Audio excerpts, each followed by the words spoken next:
Beberapa saat yang lalu aku sudah bahas tentang berat badan anak yang nggak naik-naik meskipun anak nampaknya makan lahap. Nah, kali ini aku akan kasih tips gimana nih caranya mempercepat atau menaikkan berat badan anak.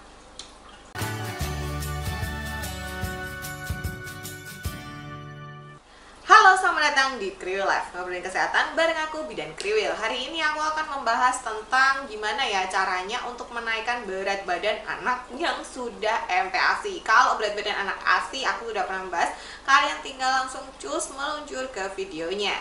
Nah, sebelum aku bahas, kalian juga mesti tahu dulu nih beberapa penyebab kenapa berat badan anak itu nggak naik-naik. Aku juga sudah pernah bahas itu, kalian juga bisa langsung cus menuju ke videonya. Nah, yang mau aku kasih tahu ini adalah beberapa hacks atau beberapa tips untuk membantu supaya anak itu bisa mendapatkan kalori dan nutrisi yang cukup sehingga harapannya nanti berat badannya anak itu bisa naik dengan cepat. Tetapi kalian perlu ingat juga bahwa penyebab berat badan anak tidak naik itu bisa juga disebabkan karena masalah kesehatan atau masalah pencernaan. Karena itu kalian perlu ngecek nih apakah anak kalian mengalami masalah kesehatan atau masalah pencernaan. Karena kalau masalahnya atau akarnya ada di masalah kesehatan dan masalah pencernaan, meskipun kalian memberikan anak makanan dengan kalori yang tinggi, maka tetap saja nanti kenaikan berat badannya kurang signifikan karena inti permasalahannya belum teratasi. Yuk langsung aja gimana nih caranya meningkatkan kalori pada makanan sehingga anak harapannya mendapat kenaikan berat badan yang cukup. Tips yang pertama adalah memilih superfood atau memilih makanan yang memang dia itu mengandung kalori yang lebih tinggi, nutrisi yang lebih tinggi dibandingkan makanan yang lainnya. Contohnya apa nih Bu Bit? Misalnya untuk protein ibu-ibu bisa memilih protein hewani dibandingkan protein nabati. Jadi bisa kasih anaknya daging merah, kemudian ikan nggak harus ikan salmon ya, bisa ikan lele, ikan patin, kemudian bisa kasih ayam, bisa kasih telur, bisa kasih keju. Kemudian untuk sayur dan buahnya ibu-ibu bisa kasih wortel, labu siam, kemudian bisa kasih alpukat, pisang, mangga, pepaya. Itu dia mengandung kalori yang lebih tinggi dibandingkan yang lainnya. Kemudian untuk karbohidratnya ibu-ibu bisa menggunakan kentang, kemudian ubi, lalu ada nasi, bisa juga ibu menggunakan pasta. Dan kalau misalnya dirasa perlu ibu juga bisa menambahkan keju, kemudian butter, krim keju, atau bisa juga kalau misalnya konsul sama dokter dan dokter merasa perlu bisa juga mengkonsumsi susu yang tinggi kalori. Tapi susu tinggi kalori ini harus dengan resep dokter supaya takarannya pas. Yang selanjutnya adalah membuat cemilan atau finger food yang lebih kaya nutrisi, lebih kaya gizi, dan lebih tinggi kalori. Jadi anak-anak itu kan suka ngemil ya, daripada dia ngemil makanan-makanan yang emboh apa itu, ibu-ibu bisa bikin finger food yang kita bisa kasih add nutrisi, add protein ke dalamnya. Contohnya kayak gimana nih Bu? Contohnya misalnya ibu bikin kentang tumbuk dikasih daging ditambahin keju misalnya, atau ibu bisa menambahkan ASI di puding, jadi bikin puding tapi pudingnya dikasih ASI ditambahin cream cheese, itu juga bisa. Atau misalnya bikin mashed potato kemudian dikasih keju, itu juga bisa. Jadi silakan dikreasikan. Jadi pastikan cemilannya itu ada milknya, pakai ASI ya, kemudian bisa kita tambahkan lemak baik seperti butter misalnya, terus kita kasih protein juga gitu. Jadi cemilan yang dimakan anak walaupun sedikit tapi kalori dan nutrisinya itu sudah cukup kaya kayak gitu, daripada anak makan jajanan-jajanan yang embo apa. Lalu yang selanjutnya adalah selalu berikan tambahan lemak baik gitu. Jadi lemak itu tidak selamanya jahat.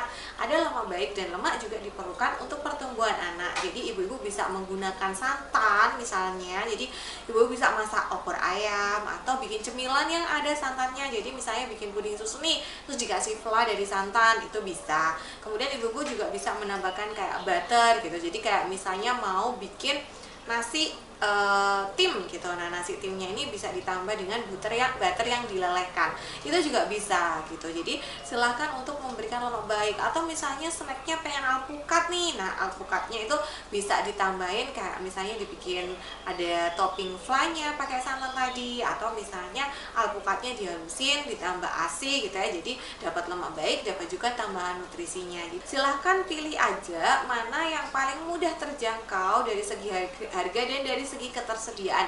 Kalau di daerahnya nggak ada butter ya nggak usah maksa pakai butter gitu, bisa pakai santan misalnya seperti itu. Nah, selanjutnya adalah usahakan untuk memberikan MPASI homemade. ya. Jadi boleh sih kalau misalnya mau MPASI yang fortifikasi boleh gitu, atau sesekali dikasih snack yang ultra processed food tapi yang khusus bayi ya, kayak biskuit bayi misalnya boleh, tetapi tetap utamakan untuk membuat sendiri kayak gitu. Jadi banyak sekali yang bisa ibu-ibu bikin. Jadi kayak misalnya ibu bisa bikin nugget sendiri, sosis sendiri, tentu nanti ibu-ibu bisa menambahkan protein yang lebih banyak misalnya, atau bikin nugget dikasih sayuran. Nah itu nanti kan tentu saja protein dan nutrisinya akan lebih banyak dibandingkan kalau kita beli yang pabrikan misalnya seperti itu. Atau misalnya kayak cemilan-cemilan yang banyak frozennya nih, kayak misalnya kentang goreng. Nah daripada ibu-ibu beli, kan itu sudah diproses ya, kita bisa bikin kentang goreng sendiri, ubi goreng sendiri, bisa bikin roti sendiri gitu. Sehingga dari jenis bahan-bahannya kita pastinya juga sudah pasti memilih yang terbaik, prosesnya kita juga tahu seperti apa, sehingga makanannya jadi lebih berkualitas. Ini akan membuat nutrisi yang dikonsumsi anak itu lebih mudah di track, sehingga kita bisa memastikan kalori yang dia konsumsi, nutrisinya itu cukup, sehingga berat badannya jadi lebih mudah naik. Dan yang terakhir tipsnya adalah tentu saja sebaiknya tidak mengkonsumsi ASI atau susu formula dalam jumlah yang banyak gitu. Jadi ingat ya, ketika anak sudah MPASI, itu susu atau ASINya itu sudah bukan merupakan sumber nutrisi utama. Bukan lantas kalau di atas 6 bulan itu ASINya jelek tuh enggak, tetapi ASI sudah tidak bisa memenuhi kebutuhan nutrisi bayi seperti dalam tabel berikut.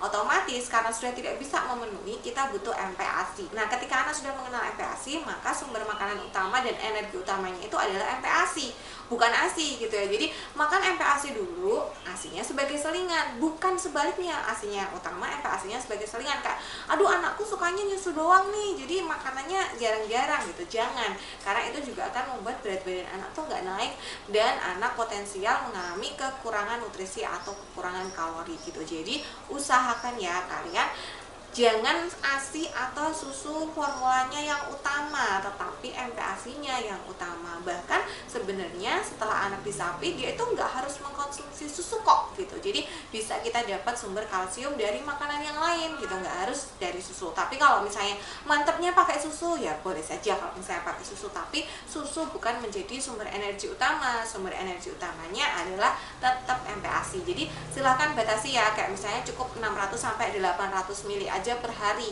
Sisanya kebutuhan cairannya dipenuhi dari air putih, karena setelah 6 bulan itu anak sudah boleh mengkonsumsi air putih. Nah, pesanku adalah kalau misalnya kalian pengen menaikkan berat badan anak, jangan terlalu banyak kasih anak makanan yang manis-manis. Karena kadang kita, wah udahlah kasih makanan yang manis-manis aja biar berat badannya cepat naik gitu. Karena kan kalau makanan manis biasanya akan membuat gemuk lebih cepat gitu.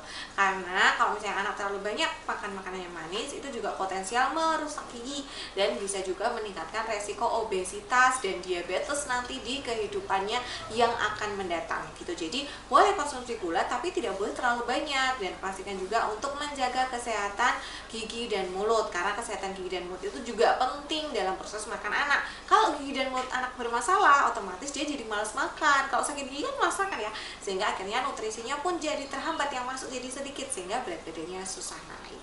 Nah, itu tadi beberapa tips yang bisa membantu untuk menaikkan berat badan anak ya. Jadi silahkan mulai dipraktekkan. Perhatikan lagi kalori yang masuk, perhatikan makanan yang dipilih, perhatikan nutrisi anak, perhatikan cara makan anak gitu. Jangan sampai anaknya makan sampai 2 jam, nah itu sudah kurang efektif. Silahkan tonton videoku yang lain soal MPASI ya, untuk bisa ngasih MPASI sesuai dengan rules atau prinsip pemberian MPASI. Terima kasih sudah menonton video kali ini. Sampai jumpa di video selanjutnya. Bye!